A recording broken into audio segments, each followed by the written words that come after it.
Welcome to Last Weekly, the weekly show about what we did last week.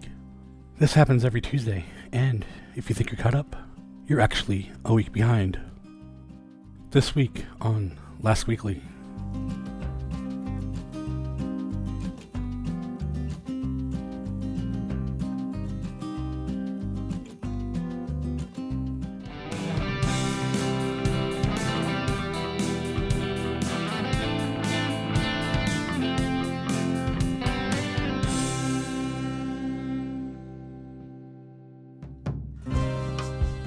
Right here is where I used to keep my paper towel, my shop towel. And down there is tape. But we have this plasma table in the way, and a workbench, and a welder, and a fan. It made it a little hard to get to. So, thought maybe right there. Well, I have these extra bits and pieces of PVC lying around, so let's see what we can do with it.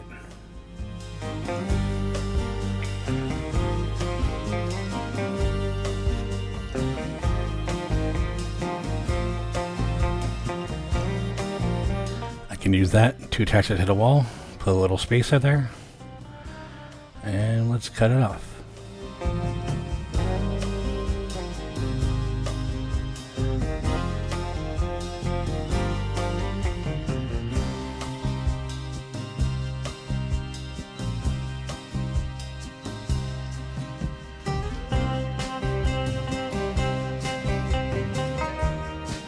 Now, drill some holes, put some screws in there, we'll attach it to the wall.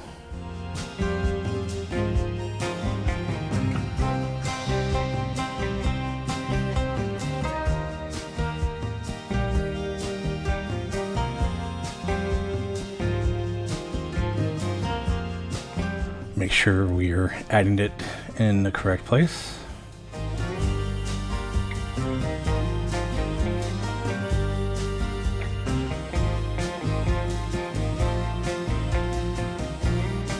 Now these screws I'm using are made for drywall.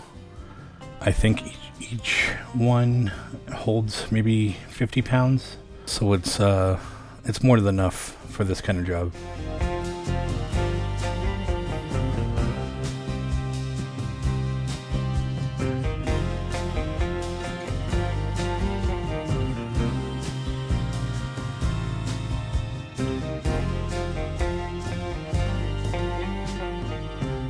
And done.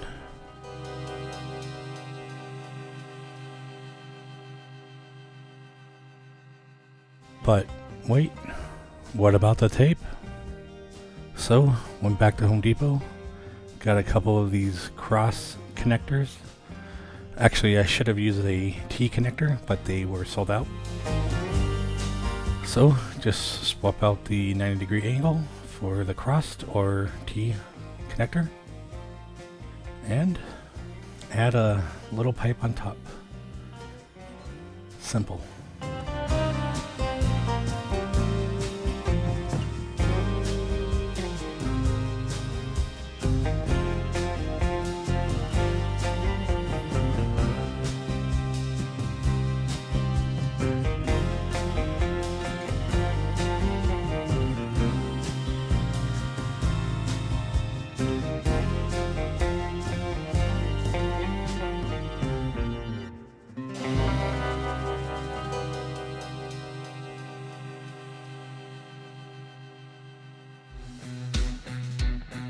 Then there's those clamps.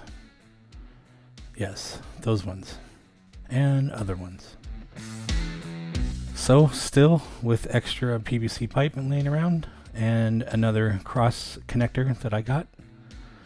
Let's see what we can do.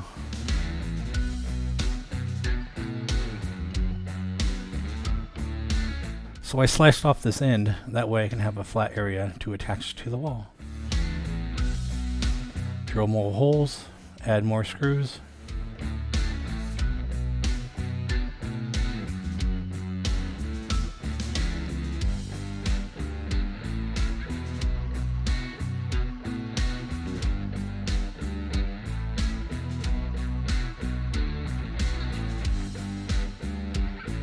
And there's the other clamps. The 2 gray and the 2 red. So we'll add this to the wall with another 90-degree angle and another length of PVC pipe. And another simple project.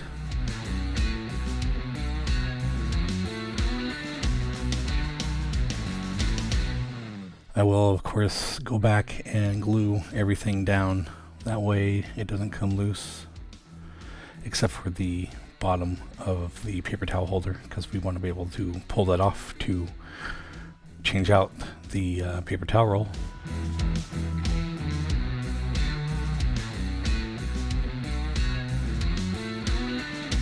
And since I cleaned up that end of the wood there, I now have more space for the clamps right over there. So just a little cleanup of that, make them look all nice and neat.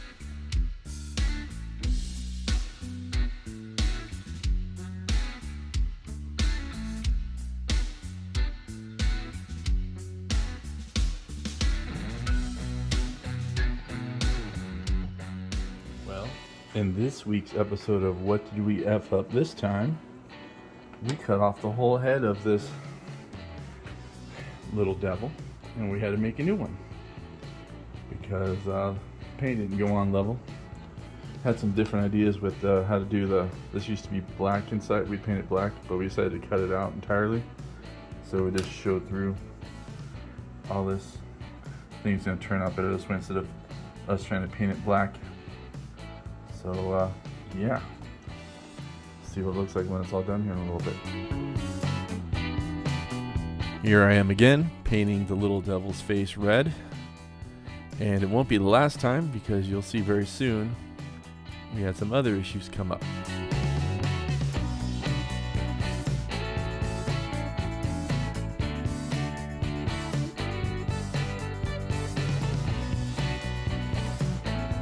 Got the eyeballs, whites of the eyes, the horn, and the gray flames. So, pretty much ready to go. Let's wait for this to dry. Everything was going fine until I clear coated, and once I did that, as you can see here, the paint started cracking, and it looked really bad, and it's all over.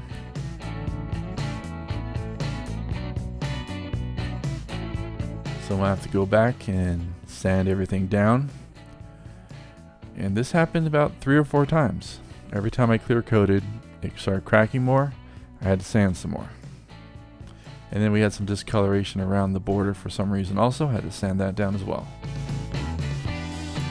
So my brother made a trip to Home Depot, so we needed some 400 grit sandpaper, finer sandpaper, so we can just sand down the cracks just enough to repaint and clear coat again and again and again and again.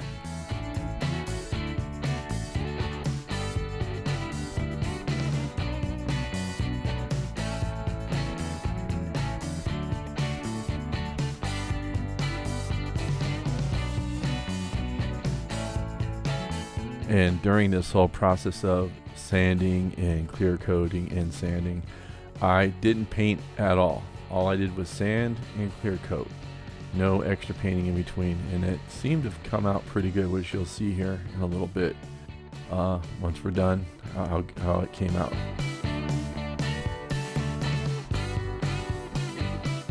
So this is some video of it cracking once again after I sanded and clear coated the second time. Here is a close-up of what we decided to do. Instead of painting, we just cut out the areas where it was black, and it just the black from the bottom came through, except for that part on the diaper. But I think that came out a lot better. It looks a lot cleaner, and we don't have to worry about getting paint in the small areas. It was a good idea.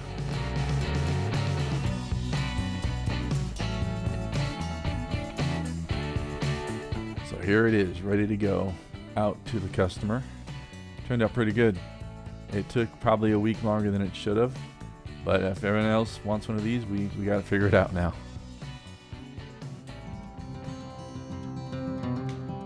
Okay, so Glowforge, the company that makes my laser, finally got back to me and told me that I should clean the sensor on the bottom, which I'll show you in a second. Even though I actually already have cleaned it several times, but I decided to clean it again, a little more thoroughly this time, and the mirrors and the lens itself, which I'm cleaning right here. And I think that maybe the sensor was not giving the correct depth of the material, which would cause the laser to increase the power, thinking that it was more. Thinking that it was a thicker material, rather. So that sensor right there, and the other one right across the way. So we'll see how this works.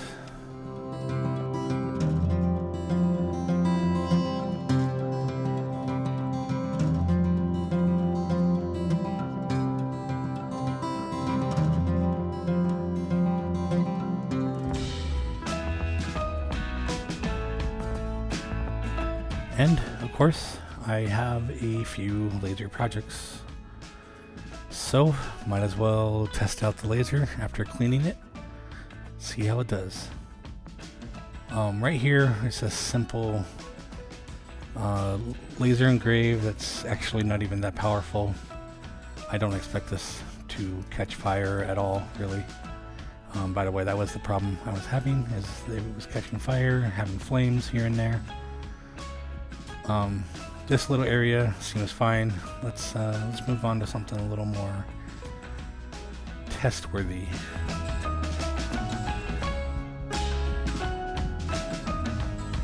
So this is a little deeper engrave. It goes a little slower, more power. If there was a flame, I would maybe kind of see it here, but really cutting it out and engraving on acrylic is where I was having the issue.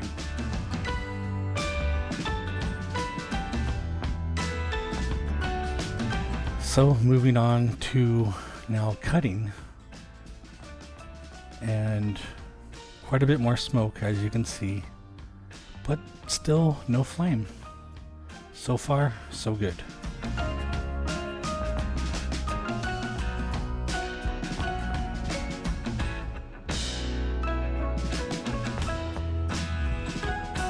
But let's continue and build a little bit of this sign. And actually, prior to cleaning, I had cut out this section, and you can see quite a bit of it got burned during the cut. So I'm gonna do a little cleaning up on this, and then we'll continue.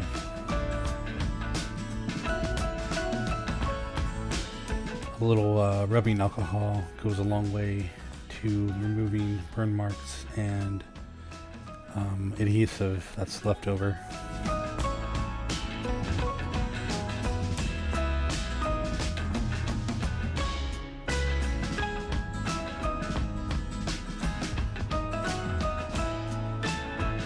But while we're here, might as well glue on this little piece. And as you can see, this piece has two holes in it. One of them gets thinner at the top, and this allows a nail to go through the back, and the nail head can sit in between the thinner side and not slip out, thus making it available to hang.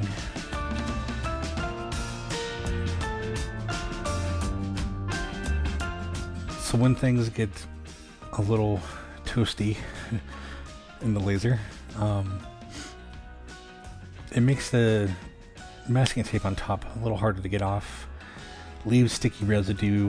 It may leave a darker color. So we get off all the masking tape by scraping it and using some other painter's tape or whatever to kind of help that along. Then clean it with some alcohol and maybe some sandpaper to get rid of stubborn burn marks.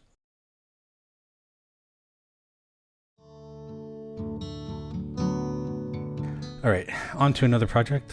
Actually, still laser, obviously.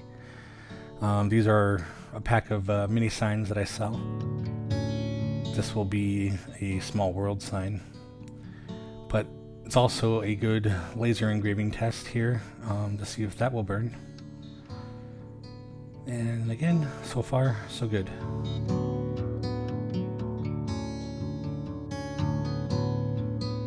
And here we are again, cutting out more, and again, no flame in sight. The ultimate test will come later when I start to engrave on the router bases in acrylic. Until then, it looks pretty good.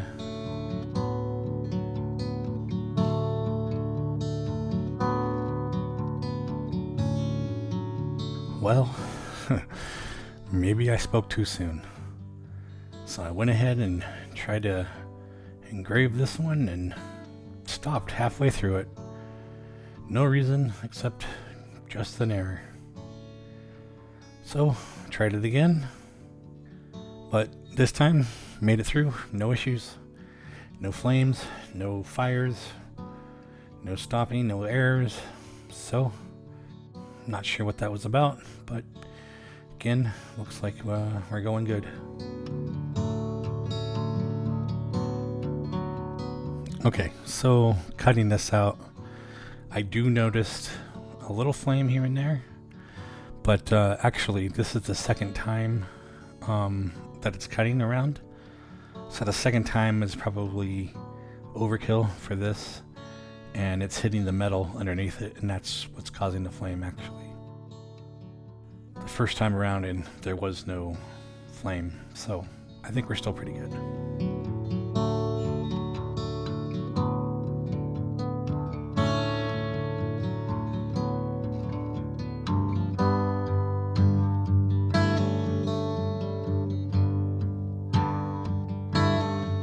Thought it was funny that picking it up and it's still smoking.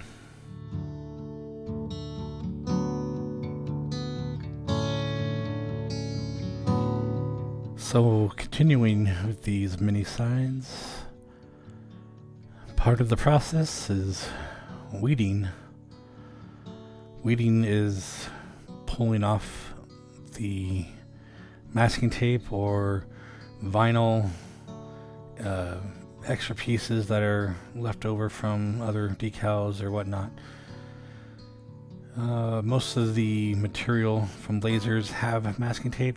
That way the burn marks get on the tape rather than the sign itself.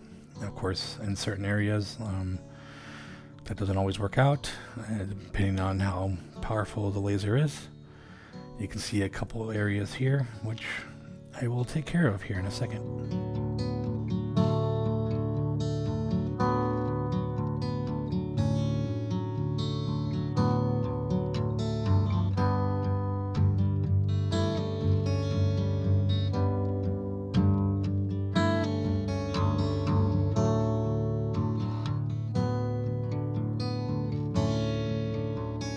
I really like these sanding sticks that I got.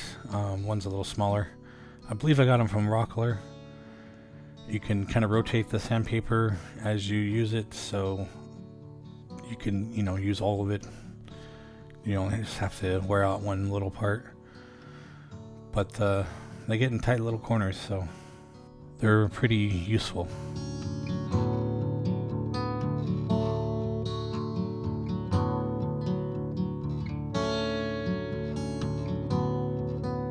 And then a final wash down with some alcohol. Gets rid of all of the sanding debris and whatnot, and just kind of prepares it for the clear coating.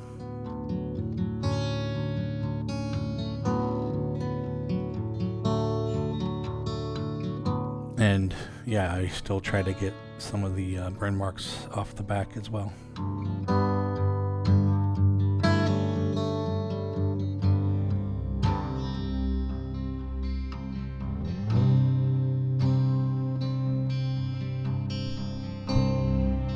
And I've had so many of these Laffite landing signs to make that they think they've been in every video so far. And I'm sure they'll be in next week's and maybe the one after as well. I'm not sure. But I still have like 4 or 5 more to make.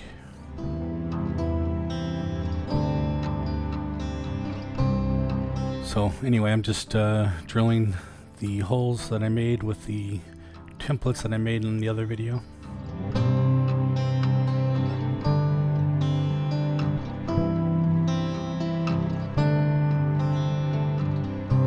And I have a few more to cut out still, so here we go.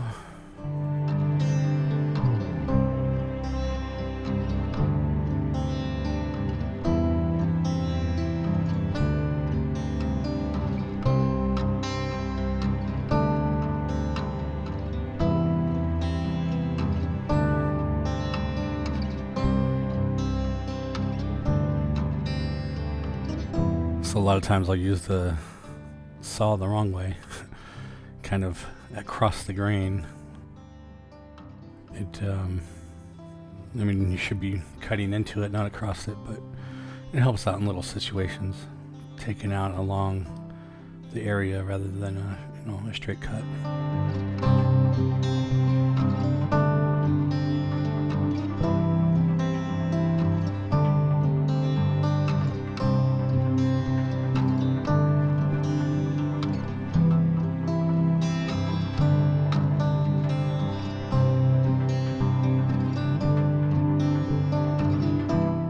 I'll do it right here as well.